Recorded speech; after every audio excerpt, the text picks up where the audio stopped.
Hi යාළුවනේ Ravindu animation YouTube channel එකට ඔයාලව සාදරයෙන් පිළිගන්නවා. ඔයාලා චීන දොන්හුවා ගැන දන්නව නේද? ඔයා මේ thumbnail එක බලලා මේ වීඩියෝ එකත් එක්ක එකතු වුණා නම් ඔයා අනිවාර්යයෙන්ම මේ දොන්හුවා එක ගැන දන්නවා. යාළුවනේ මේ වෙද්දී Swallowed Star දොන්හුවා එකේ එපිසෝඩ් 201ක් රිලීස් වෙලා තියෙනවා. ඒත් පළවෙනි එපිසෝඩ් එකේ ඉඳන්ම මට රිව් කරන්න අමාරුයි. ඒ හින්දා මම හිතුවා 199 වෙනි එපිසෝඩ් එකේ ඉඳන් එපිසෝඩ් රිව් එක පටන් ගන්නම් කියලා. හරි යාළුවනේ. ඔයාලට මතක ඇතිනේ ලුවෝ එයාගේ ආත්ම වහල්ලුත් එක්ක ටියන්චන් රජුව හොයාගෙන නියුන් තාරකා මණ්ඩලයට ගියපු විදිහ. ඒ වෙලාවේ ඇතිවෙච්ච සටනෙන් ටියන්චන් රජුව පරාජය වෙනවා. අන්තිමටම එයාට සිද්ධ වෙන්නේ ලුවෝගේ ආත්ම වහලෙක් විදියට ලුවෝට සේවය කරන්න. හැබැයි යාළුවනේ මේ ප්‍රශ්නේ මෙතනින් අතරුනේ නැහැ. මොකද දන්නවද? ටියන්චන් රජු ආත්ම වහලෙක් වෙන්න කලින් මිනිස් ජාතියේ රජ මට්ටමේ අමරණීය සටන්කරුවන්ට පණිවිඩයක් යවලා තිබුණා. එයාට පහර දෙන්න ආපු විදේශීය ජාතීන් ළඟ ගොඩක් වටින නිදන් තියෙනවා කියලා. ඉතින් මේ නිදන් වලට තියෙන තණ්හාව හින්දා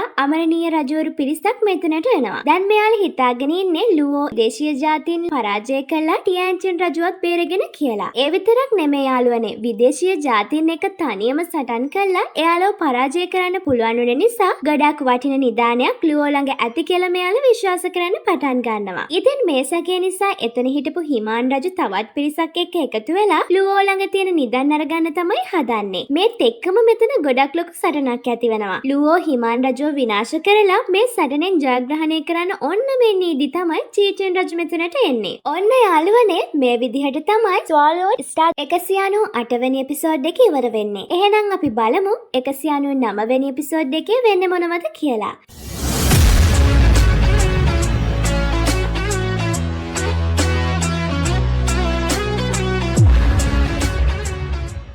චීචෙන් රජු එයාගේ එක අසිපතක් පාවිච්චි කරලා ලුවෝට පහර දෙනවා. මේ ප්‍රහාරයෙන් බේරෙන්න ලුවෝගේ පියාපත්වල බලය ප්‍රමාණවත් වෙන්නේ නැහැ. ඒ හින්දා ලුවෝට සිද්ධ වෙනවා මුර්ග දෙවියන්ගේ කලාවට තරු මුද්‍රාවල ශක්තියත් එකතු කරලා මේ ප්‍රහාරයට මුහුණ දෙන්න. ලුවෝ මේ ප්‍රහාරයට සාර්ථකව මුහුණ දීපු විදිහ දැකලා චීචෙන් රජු කියනවා අපුරුයි. ඔයාට මගේ කඩු ප්‍රහාරයට මුහුණ දෙන්න පුළුවන් වුණා. ඇත්තටම ඔයාට හොඳ හැකියාවක් තියෙනවා කියලා. චීචෙන් රජුගේ මේ ප්‍රශංසාව අහපු ලුවෝ චීචෙන් රජුට කියනවා මට කාලයක් තිස්සේ ඕනුන ඔයා වගේ ශක්තිමත් ප්‍රතිවාදියෙක්ට මුහුණ දීලා මගේ හැකියාව පරීක්ෂා කරගන්න. ලුවෝගේ මේ අභියෝගය චීචෙන් රජු පිළිගන්නවත් එක්ක දෙන්න අතර ගොඩක් ලොකු සටනක් ඇති වෙනවා. චීචෙන් රජුගේ අසිපතේ බලයට මුහුණ දෙන ගමන් ලුවෝ කියනවා ඔයාගේ අසිපතේ බලය ඒ තරම් වේගවත් නැහැ නේද කියලා. හැබැයි ඉතින් ලුවෝටත් තමන් කරපු මොඩකම තේරෙන්න වැඩි වෙලාවක් යන්නේ නැහැ. මොකද චීචෙන් රජු දැන් ලුවෝට පහර දෙන්නේ කඩු 5ක් පාවිච්චි කරලා. ඒ හින්දා ලුවෝට මේ ප්‍රහාර වලින් බේරෙන එක නම් මෙච්චර ලේසි වෙන්නේ නැහැ. ඒ වගේම දැන් ලුවෝට තේරෙන්න පටන් ගන්නවා දෙන්න අතර තියෙන ශක්ති පරිතරය හිතුවට වඩා ගොඩක් වැඩි කියලා. ඒත් මේ සටන දිහා බලාගෙන ඉන්න අනිත් රජවරුන්ට නම් මේ සිද්ධ වෙන දේවල් පේන්නේ වෙනමම විදිහකට. ඒකට හේතුව තමයි යාළුවනේ චීචෙන් රජු කියන්නේ ගොඩක් ශක්තිමත් දක්ෂ සටන්කරුවෙක්නේ. ඒ වගේම එයා අපරාජිත රජ මට්ටමේ ඉන්න අමරණීය කෙනෙක්. ඉතින් මේ වගේ ශක්තියක් තිබිලත් එයාට ලෝක මාස්ටර් මට්ටමේ ඉන්න කඩුගංගා රජුව පරාජය කරන්න බැරි වෙලා. හැබැයි ඉතින් එයාලා මොන දේ හිතුවත් මේ කතාවේ ඇත්ත තත්ත්වය දන්නේ අපේ ලුවෝනේ. ඒ හින්දා ලුවෝ චීචෙන් රජුටත් ගෞරව කරලා මේ සටන නවත්තනවා. ඉතින් චීචෙන් රජුත් මේ තීරණයට එකඟ වෙනවා. මේ කතා බහෙන් පස්සේ ලුවෝ ඉස්සෙල්ලම දකින්නේ හිමාන් රජුව. ඉතින් මේ වෙච්ච හැම දෙයකටම හේතුව මෙයානේ. ඒ හින්දා ලුවෝ එයා ප්‍රගුණ කරපු අහස ඉරා දමන නියපහර කියන සටන් ක්‍රමය පාවිච්චි කරලා හිමාන් රජුගේ කතාවත් ඉවර කරලා දානවා. ඒත් එක්කම ලුවෝත් මෙතනින් පිට වෙලා යනවා. මේ හැම දෙයක් දිහාම අවධානයෙන් බලාගෙන හිටපු චීචෙන් රජු කියනවා කඩුගංගා රජුට අසාමාන්‍ය ශක්තියක් විතරක් නෙවෙයි අසාමාන්‍ය වේගකුත් තියෙනවා. මට එයාට විරුද්ධව කඩු 5ක බලයක් පාවිච්චි කරන්න සිද්ධ වුණා. ඒ වගේ ශක්තියක් තියෙන කෙනෙක්ට වටින නිදන් හිමි කරගන්න සුසුකම් තියෙනවා කියලා. චීචෙන් රජු මෙහෙම කියලා අවකාශයේ දොරටුවක උදව්වෙන් එතනින් යනවා. හැබැයි ඉතින් මේ කතාව අහගෙන හිටපු අනිත් රජවරු නම් දැන් ඉන්නේ ගොඩක් පුදුම වෙලා. මොකද චීචෙන් රජුට ලුවෝ පරාජය කරන්නත් බැරි වුණා. ඒ විතරක් නෙමෙයි දැන් එයා කඩුගංගා රජු ගොඩක් ශක්තිමත් කියලාත් පිළිගත්තා. දැන් මෙයාලා හිතනවා චීචෙන් රජු වගේ කෙනෙකුටත් ලුවෝ පරාජය කරන්න බැරි නම් අපි ගැන කවර කතාද? මෙයාලා මෙහෙම හිතලා මෙතනින් යනවා. කට කතා කියන දේවල් ඉක්මනට පැතිරෙනවා කියලා ඔයාලා දන්නවනේ. ඉතින් ලුවෝගේ සටන ගැන විස්තර 7 වෙනි යුද පිටිය පුරාම පැතිරෙන්න පටන් ගන්නවා. සමහරු කියනවා කාව තරහ කරගත්තත් කඩුගංගා රජු නම් තරහ කරගන්න හොඳ නෑ කියලා. තවත් සමහරු කියනවා කඩුගංගා රජු චීචෙන් රජුටත් වඩා ගොඩක් ශක්තිමත් නිසා කඩුගංගා රජුව හම්බ වෙනවට වඩා චීචෙන් රජු අතින් මැරෙන එක හොඳයි කියලා. මේ මොන විදිහේ කටකතා පැතිරුණත් දැන් ලුවෝගේ ප්‍රධාන අරමුණ වෙලා තියෙන්නේ ටොන්ටියන් පාලම. ඒ හින්දා ලුවෝ ආපහු චාවෝස් නගරයට ගිහිල්ලා ලුවෝ ෆෙන් විදිහට එයාගේ පුහුණුවීම් දිගටම කරගෙන යන්න තීරණය කරනවා. ලුවෝගේ මේ උත්සාහය නිසාම ටොන්ටියන් පාලමේ විසිවෙන මට්ටමට සමත් වෙන්න ලුවෝට පුළුවන් වෙනවා. ඒ හින්දා දැන් ලෝක මාස්ටර් මට්ටමේ ඉන්න ලුවෝගේ නීති අවබෝධය අපරාජිත රජෙක්ට දෙවෙනි වෙන්නේ නැහැ. ඉතින් ඇයි මම එහෙම කිව්වේ? යාළුවනේ ටොන්ටියන් පාලමේ විසිවෙන මට්ටම සමත් වෙන්න පුළුවන් වෙන්නේ අපරාජිත රජෙක්ට සමාන නීති අවබෝධයක් තියෙන කෙනෙක්ට විතරයි. ඒ කියන්නේ දැන් මේ ඉන්න ලුවෝගේ නීති අවබෝධය අපරාජිත රජෙක්ට දෙවෙනි වෙන්නේ නැහැ. ඔයාලා දන්නවනේ ලුවෝ මීට කලින් හොන්සන්දානයට සම්බන්ධුනේ යාන් කියන අනන්‍යතාවය පාවිච්චි කළා කියලා. ඔන්න දැන් ලුවෝට යාගේ ඇත්තම අනන්‍යතාවය පාවිච්චි කළා හොන්සන්දානයට සම්බන්ධ වෙන්න පුළුවන්. හැබැයි ඉතින් මේ වෙලාවේ ලුවෝට එයා කඩුගංගා රජු කියන අනන්‍යතාවය හංගන්න වෙනවා. මිනිස් ජාතීන් අතර නම් කඩුගංගා රජුට ගොඩක් ලොකු පිළිගැනීමක් තියෙනවා. ඒත් විදේශීය ජාතීන් බලාගෙන ඉන්නෙම කඩුගංගා රජු විනාශ කරන්න. අන්න ඒකයි ලුවෝ එයාගේ නම හංගන්නේ. ඒ විතරක් නෙවෙයි ලුවෝට ඉක්මනටම මාස්ටර් සෝෂන් කර්ගේ උරුමය පාවිච්චි කරලා එයාගේ ශක්තිය වැඩි කරගන්නත් ඕන වෙනවා. ඒක නිසා ලුවෝට වෙනවා තුන්වෙනි ලෝහ තහඩුව හොයාගෙන යන්න. හැබැයි ඉතින් මේ මොන දෙයටත් වඩා ලුවෝට වටින්නේ එයාගේ පවුලේ අයවනේ. ඒ හින්දා හොන්සන්දාන නගරයට යන ගමන වගේම තුන්වෙනි ලෝහ තහඩුව හොයාගෙන යන ගමන ටික කාලයකට කල් දාලා ලුවෝ ආපහු පෘථිවියට යනවා. යාළුවනේ මේ වෙද්දි පෘථිවියේ ගොඩාක් ලොකු කලබලයක් ඇති වෙලා තමයි තියෙන්නේ. ඒකට හේතුව තමයි පෘථිවි අවකාශ ක්‍රමවත්ව හැසිරීමේ යෝජනාව.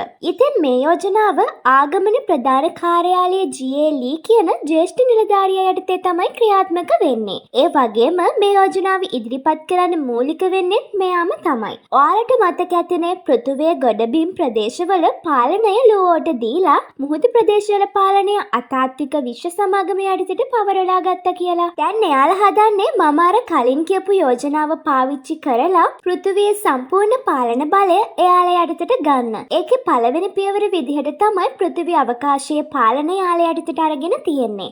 දෙවෙනි පියවර ගැන මම තව ටිකකින් ඔයාලට කියන්නම්කෝ. හරි යාළුවනේ. දැන් ලුවෝ පෘථිවියට එන ගමන් තමයි ඉන්නේ. හැබැයි මේ වෙලාවේ ආගමන කාර්යාලයේ ආරක්ෂක නිලධාරියෙක් ලුවෝගේ ගමන නවත්තලා අනන්‍යතාවය ගැන ප්‍රශ්න කරන්න පටන් ගන්නවා. මුලින්ම නම් ලුවෝට වගේම ටියන්සින් රජුටත් මේක ප්‍රශ්නයක්. ඒත් ලුවෝ හේගේ පණිවිඩයෙන් තමයි දැනගන්නේ පෘථිවියේ මේ වෙලාවේ ඇති වෙලා තියෙන මොන වගේ ප්‍රශ්නයක්ද කියලා. මේ දේවල් හින්දා ලුවෝට ගොඩක් තරහ ගිහින් මෙතන ඉන්න සිබළුන්වත් විනාශ කරලා ලුවෝ පෘථිවියට යනවා. යාළුවනේ ඒ වෙද්දිත් මෙයාලා එයාලගේ දෙවෙනි සැලැස්ම ක්‍රියාත්මක කරන ගමන් තමයි ඉන්නේ. දැන් මෙයාලා හදන්නේ පෘථිවියේ ගොඩබිම් ප්‍රදේශ බලහත්කාරයෙන් තමන්ගේ පාලනයට අරගන්න. ඒ වෙනුවෙන් කරන තවත් එක උපායක් විදිහට මෙයාලා ප්‍රධාන බලවේග පහේ සමාජිකයෝ වගේම විශ්වාධිපති පවුලේ සමාජිකයෝ මේ සංක්‍රමණික පිරිස අතරට අරගෙන ඇවිල්ලා තියෙන්නේ. මෙයාලා දිගින් දිගටම පෘථිවියේ ඉන්න අයට හිරිහැර කළත් මේ සංක්‍රමණික පිරිසේ පවුල් පසුබිම අනන්‍යතාව වගේ දේවල් නිසා පෘථිවියේ ඉන්න මිනිසුන්ට එයාලට විරුද්ධ වෙන්න තරම් ශක්තියක් තිබිලා නැහැ. ඒ හින්දා ඒ අයට සිද්ධ වෙලා තියෙන්නේ මේ ගෙවිලා ගිය වසර 6000ක් පුරාවට මේ කරදර ඉවසගෙන ඉන්න. ලුවෝ පෘථිවියට ආපු වෙලාවෙත් මෙයාලා කරන්නේ අන්න ඒ වගේ දේවල්. ඉතින් මේ සිද්ධ වෙන දේවල් දැකලා ලුවෝට තරහ ගිහින් ලුවෝ ආධ්‍යාත්මික ශක්තිය පාවිච්චි කරලා මේ පිරිසට පහර දෙනවා. මේ වෙලාවේ මෙතන හිටපු රොබෝ කෙනෙක් දිහා බලාගෙන ලුවෝ කියනවා මම දන්නවා ආගමන කාර්යාලය මේ දිහා බලාගෙන ඉන්නවා කියලා. හොඳට මතක තියාගන්නවා තමුන්ලට අයිති සාගර සීමාව විතරයි. පෘථිවියේ ගොඩබිම් ප්‍රදේශවලට අත තියන්න හිතන්නවත් එපා කියලා. ලුවෝගේ මේ කතාව අහගෙන හිටපු ප්‍රධාන ජී.ඒ. ලී රජුට ටිකක් තරහ ගියත් මෙයා ඒ අනතුරු ඇඟවීම වැඩි ගණන් ගන්නේ නැහැ. මොකද එයා හිතන්නේ ප්‍රධාන බලවේග පහේ සමාජිකයෝ වගේම අධිපති පවුලේ සමාජිකයෝ මේ සංක්‍රමණික කණ්ඩායම අතර ඉන්න හින්දා ලුවෝ වගේ කෙනෙක්ට එයාලට කිසිම දෙයක් කරන්න බැරි වෙයි කියලා. ඒත් මේ වෙලාවේ එයාගේ සහායකයා කියනවා අමතක කරන්න එපා ලුවෝ කියන්නේ චාවෝස් නගරයේ ප්‍රධානියාගේ ඍජු ගෝලයෙක්. අපිට කිසිම කරදරයක් නැතුව මේ දේවල් කරගන්න පුළුවන් උනේ ලුවෝගේ ජීවිතය අවිනිශ්චිතව තිබුණ නිසා. ඒත් දැන් ඔහු ඇවිත් ඉන්න නිසා අපිට අපිවම පාලනය කරගන්න වෙනවා. මෙයා මොන දේ කිව්වත් ජී.ඒ. ලී රජු නම් තාමත් හිතාගෙන ඉන්නේ ලුවෝට ඒ වෙනුවෙන් කිසිම දෙයක් කරගන්න බැරි වෙයි කියලා. හැබැයි ඉතින් මෙයාගේ උඩුගුකම නැති වෙන්න වැඩි වෙලාවක් යන්නේ නැහැ. මොකද මේ මේ වෙලාවේ ජීඑලී රජුට දැනෙනවා එයාටත් වඩා ගොඩක් ප්‍රබල ශක්තියක් තියෙන ජීවියෙක් එයා ළඟට ඇවිල්ලා ඉන්නවා වගේ හැඟීමක්. ඉතින් ඒ කවුරු වෙන්න පුළුවන්ද? යාළුවනේ ඒ තමයි තරු ආහාරයට ගන්නා ශාකය. ලුවෝ එයාගේ තරු ආහාරයට ගන්නා ශාකය පාවිච්චි කරලා ගොඩබිම් ප්‍රදේශයට සාගර නගරවල ඉන්න කිසිම කෙනෙක්ට ඇතුළු වෙන්න බැරි වෙන විදිහට අවහිර කරලා තමයි තියෙන්නේ. මේ දිහා බලාගෙන ඉන්න ජීඑල්ලී රජුගේ සහායකයා ජීඒ රජුට කියනවා